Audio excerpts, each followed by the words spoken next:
हाँ भाई, इससे पहले अपने पढ़ लिया था जल के बारे में, भूमि के बारे में और मृदा के बारे में। कक्षा 8 की बात कर रहा हूँ, दूसरा लेसन जो ज्योग्राफी का है। तो अब पढ़ेंगे हम प्राकृतिक वनस्पति और वन्य जीव। ये क्या होते, कहाँ पर रहते हैं, इनका निवास स्थान कौन सा, निवास क्षेत्र कौन सा है। तो ये रहते हैं जैव मंडल में रहते हैं भाई, ठीक है। तो जैव मंडल किसे कहते हैं, जो प्राकृतिक वनस्पति और वन्य जीव केवल स्थल मंडल, जैसे अपनी धरती होगी स्थल हो गया, जल मंडल जल में या जल के आसपास का क्षेत्र है, जल मंडल जल के अंदर हो गया, और वायु जो वायु का क्षेत्र है, इन तीनों से बीच जुड़े संकरे क्षेत्र में पाया जाता है, उसे क्या बोलते हैं, जल जैव मंडल कहते हैं। जहां पर जीवन विद्यमान होता है उसे ही जैव मंडल कहते हैं, सिंपल भाषा में। जहां पर जीवन विद्यमान होता है, जीवन जीने के लिए पर्याप्त वस्तु होती हैं, उसको क्या बोलते हैं, जैव मंडल बोलते हैं। तो बुक में दे रखी परिभाषा के प्राकृतिक वनस्पति और वन्य जीव, यानी कि वन्य जो वनों में रहने वाले जीव, और प्राकृतिक वनस्पति पेड़ पौधे जो हो गए वो केवल स्थल मंडल, धरती, जल मंडल, और जल में भी तो बहुत से पौधे वगैरह और जीव रहते हैं ना, और वायुमंडल के बीच जुड़े एक संकरे क्षेत्र में पाए जाते हैं। तो इस संकरे क्षेत्र को क्या बोलते हैं, इसको ही जैव मंडल कहते हैं। तो वो पूछ सकता है प्राकृतिक वनस्पति और वन्य जीव कहाँ रहते हैं, तो ये रहते हैं जैव मंडल में, ठीक है। और जैव मंडल किसे कहते हैं, प्राकृतिक वनस्पति और वन्य जीव केवल स्थल मंडल, जल मंडल और वायुमंडल के बीच जुड़े एक संकरे क्षेत्र में पाए जाते हैं, जिसे जैव मंडल बोलते हैं भाई। ये थी जैव मंडल की परिभाषा। और प्राकृतिक वनस्पति और वन्य जीव कहाँ रहते हैं, इनके क्षेत्र के बारे में लिखिए, जैव मंडल में रहते हैं। अब हम देखते हैं कि ये जो जातियां होती हैं ये किस तरीके से रहती हैं। देखो जैव मंडल में क्या होता है कि जो जीव जंतु जो होते हैं, जीव जंतु जो रहते हैं, वन्य जीव लगा लो, वन्य जीव जो रहते हैं, वन्य जीव जो होते हैं ये एक दूसरे पर निर्भर होते हैं। यानी कि जैसे पौधे को खरगोश ने खा लिया, खरगोश को शेर खा जाता है, और जब शेर की मृत्यु हो जाती है तो उसको दूसरे जो कीट वगैरह होते हैं वो खा जाते हैं ना, कुछ यानी कि ये चक्कर चलता रहता है। यानी कि जो वन्य जीव वगैरह जो होते हैं जो एक दूसरे पर, वन्य जो जातियां होती हैं,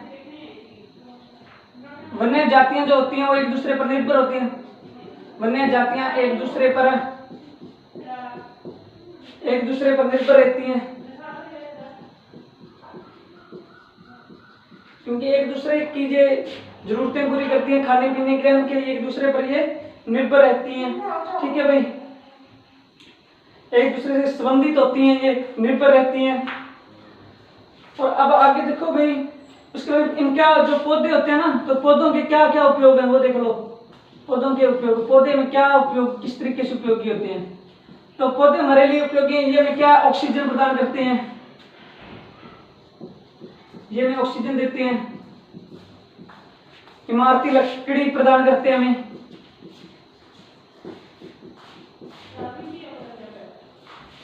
इमारती लकड़ी देते हैं।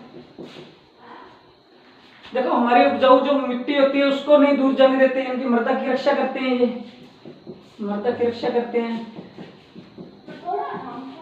मृदा की जो ये जो होते हैं ये रक्षा करते हैं। अब प्राणी जो बहुत से जो पक्षी वगैरह होते हैं घोंसला बना के रहते हैं, जंगली जीव भी क्या है जंगलों के अंदर रहते हैं, ठीक है भाई। उसके बाद में देखो यानी कि और ये भूमिगत जल के संग्रह में भी सहायता करते हैं भाई, जो पौधे वगैरह होते हैं। हमें क्या मिलता है, फल मिलते हैं इनसे, तारपीन का तेल मिलता है, तारपीन का तेल।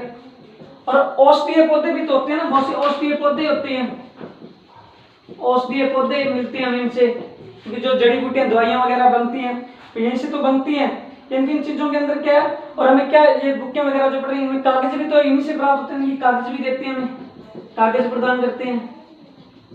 अब देखो जो वन्य जीव जाते हैं एक दूसरे पर निर्भर होते हैं, और ये हमें क्या देते हैं, औषधीय पौधे देते हैं, कागज प्रदान करते हैं। इनके जो उपयोग है ये हमें ऑक्सीजन देते हैं जिसे हम सांस लेते हैं, इमारती लकड़ी हमें इनसे पौधों से मिलती है, वन्य जो प्राकृतिक वनस्पति है ये मिट्टी की रक्षा करते हैं, मृदा की, फल वगैरह हमें मिलते हैं इनसे, औषधीय पौधे भी, तारपीन का तेल भी इनसे मिलता है, और भी बहुत से उपयोग है इनके हम अपने जीवन में करते हैं, ठीक है। तो उसके बाद में देखो भाई अब बात करते हैं वन्य, ये तो थे जो प्राकृतिक वनस्पति होगी उनके बारे में, इनके क्या क्या उपयोग है। अब देखो वन्य जीव, वन्य जीवों का हम क्या प्रयोग करते हैं अभी, ये हमारे किस लिए हमारे लिए उपयोगी है। वन्य जीव भी हमारे लिए उपयोगी है, किस तरीके से उपयोगी है ये। वन्य जीवों से हमें क्या मिलता है भाई, मांस मिलता है, ठीक है, चमड़ा मिलता है, इनकी जो खाल वगैरह होती है इनसे, तो और इनसे क्या मिलता है भाई, दूध मिलता है हमें, दूध हो गया, मांस हो गया, चमड़ा हो गया, और ऊन भी प्राप्त होती है, ऊन प्राप्त होती है, ठीक है भाई। वन्य जीव से मांस, चमड़ा, दूध और ऊन प्राप्त होती है। इसके अंतर्गत देखो वन्य जीव कौन से अंतर्गत, जैसे पक्षी वगैरह हो गए है ना, कीट हो गए, जलीय जीव आ जाते हैं, जंतु, पक्षी, कीट और जलीय जीव वन्य जीवों के अंतर्गत आ जाते हैं, ठीक है भाई। अब देखो ये अलग अलग स्थानों पर निवास करते हैं ना, ज्यादा घने जंगलों में, ज्यादा अलग अलग प्रदेशों में, अलग ठंडे प्रदेशों में अलग जीव रहते हैं, उस प्रकार वनस्पति भी अलग पाई जाती है, गर्म प्रदेशों में अलग जीव वगैरह रहते हैं, अलग वनस्पति पाई जाती है। तो पहले देखते हैं अधिक वर्षा वाले स्थानों पर, अधिक वर्षा वाले क्षेत्रों में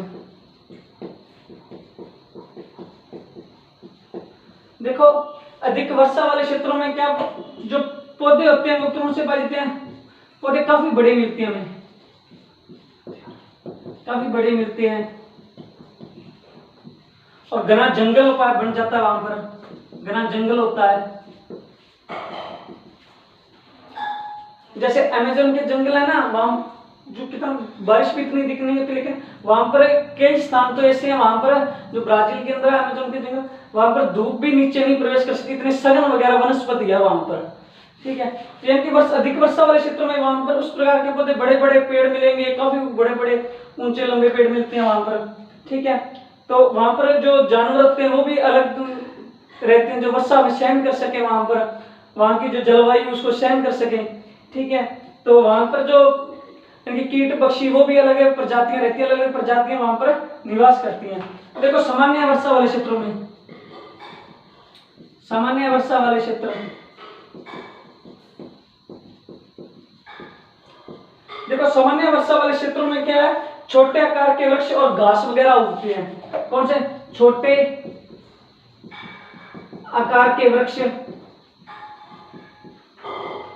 और घास वगैरह पनपता है, घास उगते हैं, क्योंकि घासीय मैदान वगैरह बन जाते हैं इनसे, और छोटे आकार के, क्योंकि वर्षा समान होती है तो वृक्ष भी प्रजाति वहां पर उस तरीके की पाई जाती है ना।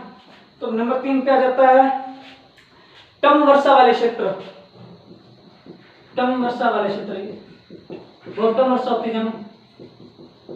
देखो कम वर्षा वाले क्षेत्रों में क्या है, कंटीली झाड़ियां मिलेंगी, कांटेदार वन,